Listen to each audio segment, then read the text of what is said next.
Hello everyone. Today we're gonna learn BFS, breadth first search. So BFS is an algorithm that explores nodes level by level. It is especially useful when we want to find the shortest path in a graph, which will be our last part of this video. And BFS uses a queue. The algorithm always follows two simple steps, which is step one, take one value out of the queue. In step two, using that value, push all reachable nodes into the queue. So when we take a value out, we use front and pop method. And when we insert new values, we use push. We repeat this process until the queue becomes empty.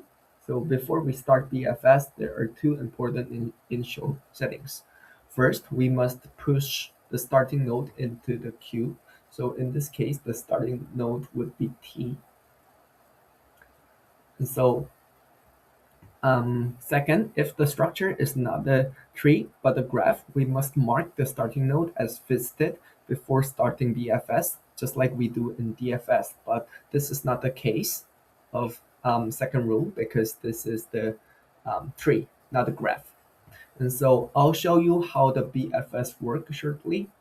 So we take a value out from the queue, which is step one, and we register the next available reachable nodes, which is OMS in this case. And then we take out O, and there is HI, which is reachable from node O. So this is I. And we take out M. In this case, we don't have any other reachable nodes. And we take out S. And there is node N, which is reachable from node S. We take out all the leaves node over here, which doesn't have the reachable nodes anymore. So this is how the BFS works. Just so you know, when it comes to DFS, the order would be TOHIMSN,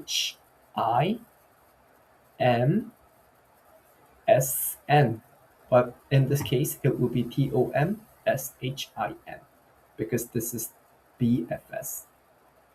There we go.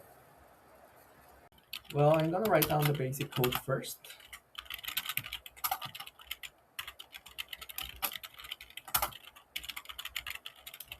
We don't need the vector in this case because we're gonna use the adjacent matrix in this case, but you can also use the adjacent list instead if you want.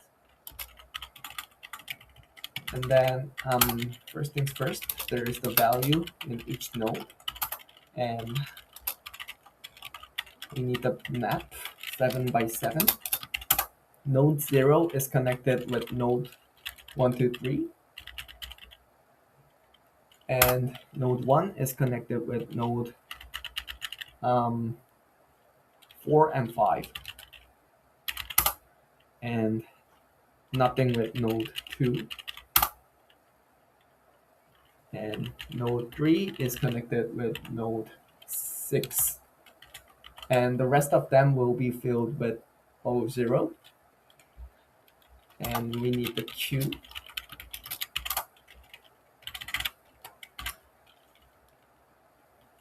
Well, before we jump into the while loop, we need to push the starting node, which is 0 in this case.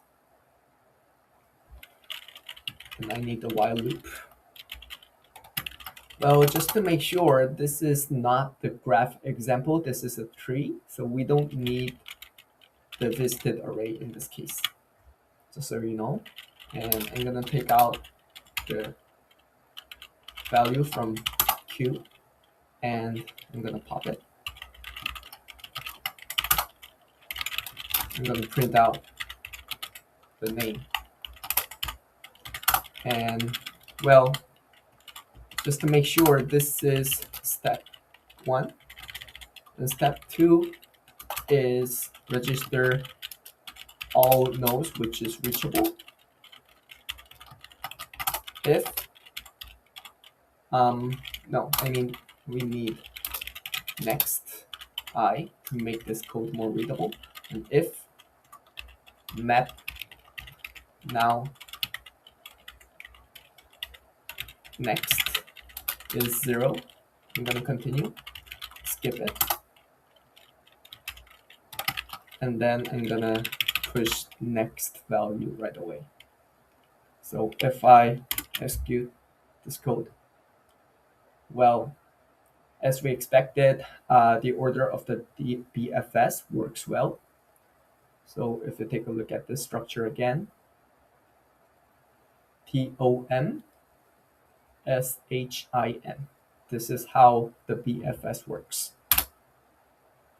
Well, let's move on to the next example. This is not the tree anymore, this is graph. So we need the visited array to prevent the cycle over here. Let's move on to the coding part. Well, I'm gonna write down the basic code first. Since I'm gonna make the ages into list, so I need the vector. I need the queue as well. In this case, I'm gonna make the BFS function to make the main function much simpler. And I throw in the starting node over here. And I need the vector with integer type. We have 5 nodes. And I'm gonna initialize the A list first. Node 0 is connected with 1, 2, 4. A list 1 is connected with node 0, 2. A list 2 is connected with nodes 1, 0, and 3. Node 3 is connected with node 2. Node 4 is connected with node 0. There we go. And we need the queue with integer type. And I need the visited array to prevent the cycle in graph. I'm gonna push the start node before we get into the while loop. And I'm gonna mark the visited array as I mentioned before. And so I'm gonna make the while loop.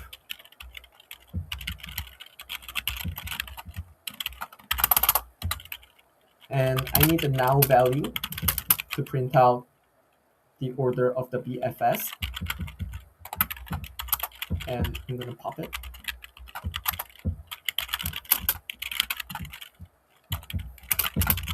I'm gonna print it out.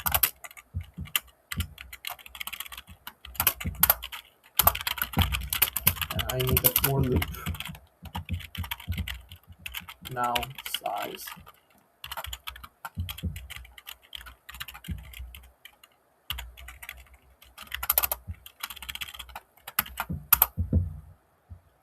Well, in this case, I'm gonna name a list now I as next to make this code more readable.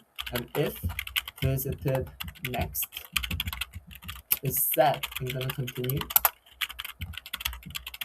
Otherwise, I'm gonna mark it the visited array. And then I'm gonna register the next node like this. If I execute this file,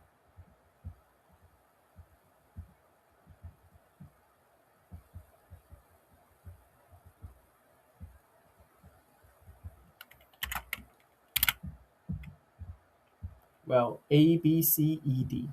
Let me see. Well, starting from A, and there's B, and C, and E, and then next level would be D. So A, B, C, E, D. A, B, C, E, D. And let's take a look at the different example, starting from node 1, which is B. So if I execute this file again,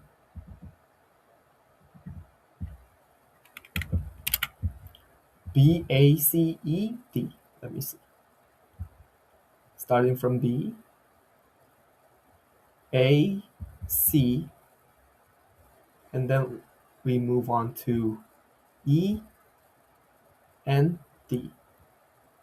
So B, A, C, and E and D. BFS explore level by level, so this is the right order. Well, this is our last example for today. The goal is to count the number of paths from the start node to the end node. Since BFS explores the graph level by level, the queue must include an additional variable level to represent the current depth.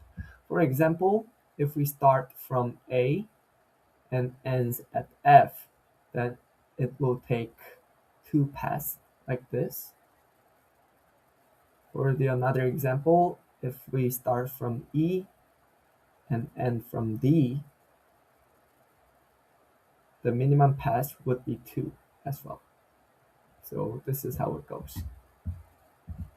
Well, first of all, I'm going to write down this code first. We need the vector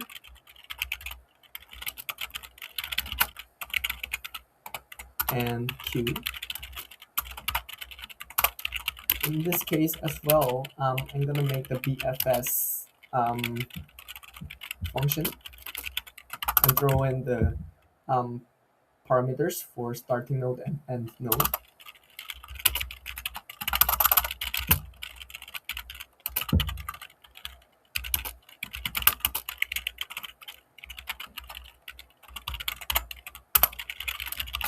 Well, we're gonna return the number of paths using this function, and so we need the integer type for this function and return it from this variable called ans.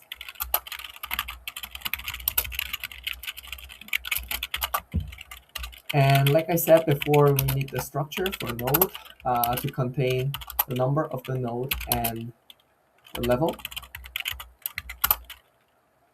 And we need the vector with the integer type, a list. We have 6 nodes. I'm going to initialize the adjacent list first. Node 0 is connected with node 1 and 4. Node 1 is connected with node 0, 3, 4, 5. Node 2 is connected with node 4. Node 3 is connected with node 1 and 5. Node 4 is connected with node 0, 1, 2. Node 5 is connected with node 1 and 3. So 2, 3, 4, 5, 6, 7, 8, 9, 10, 11, 12, 13, 14. There we go. And first things first, we need the queue with the node type.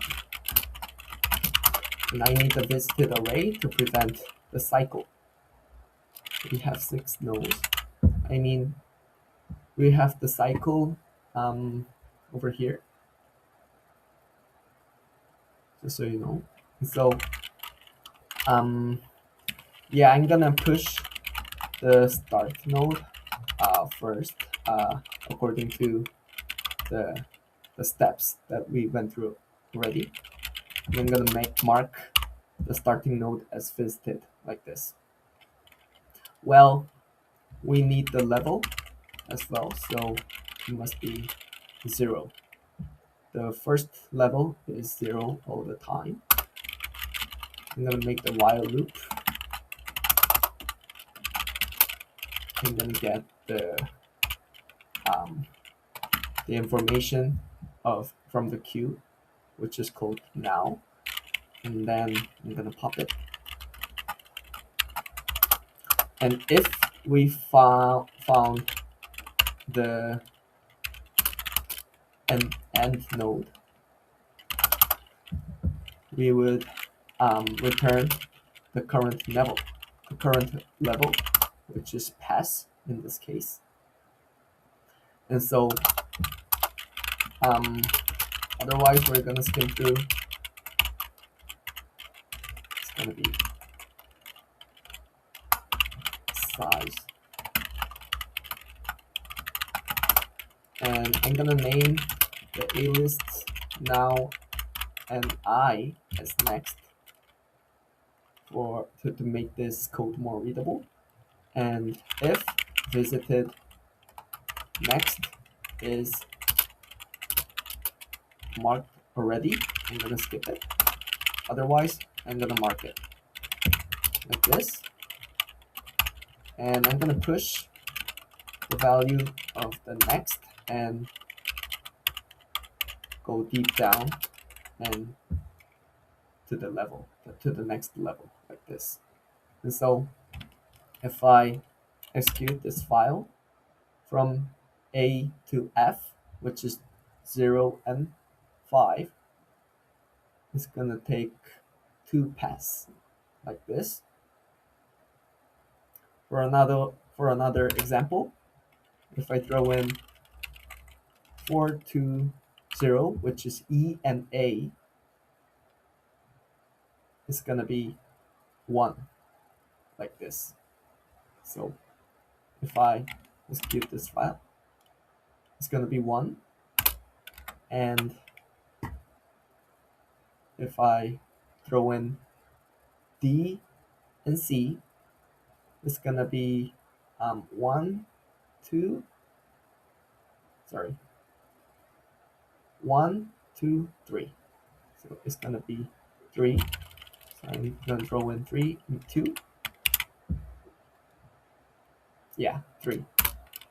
Well, just so you know, to replace this code, we can make the alternatives over here. If next is n, we can return now level plus 1 right away to make this code much a little bit more faster. And so the result would be same.